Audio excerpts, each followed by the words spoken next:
Arctic blast, which gripped the area for the last few weeks, is creating a new problem: rising water from ice jams on rivers. This was the view from Chopper 6 along the Delaware River at Trenton this morning.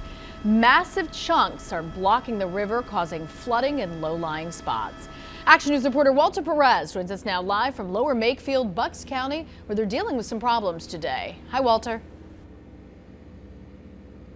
That's right, Sarah. We'll give you a live look right away here at the intersection of River Road and Ferry Road in Lower Makefield. And as you can see, it is quite the amazing sight. Now, it's not like this along the entire stretch. There is some isolated flooding here and there. It really depends on where the ice gets jammed up, usually at bridges that span the river.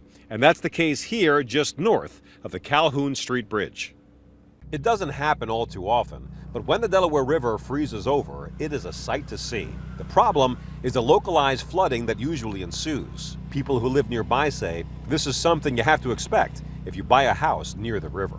We see it once in a while when it gets this cold, but down farther where we were yesterday, it was flowing pretty good, so it must just be up here where it's completely blocked off. So far, the flooding has been minor. Officials from the National Weather Service say the problems develop when ice gets jammed. That forces the current to accumulate in isolated areas, creating the potential for flooding. And flooding is not just a problem for homeowners along the water. We live far enough away from it that we generally don't get flooded, but we can get trapped in because the access roads out of our neighborhood would be flooded.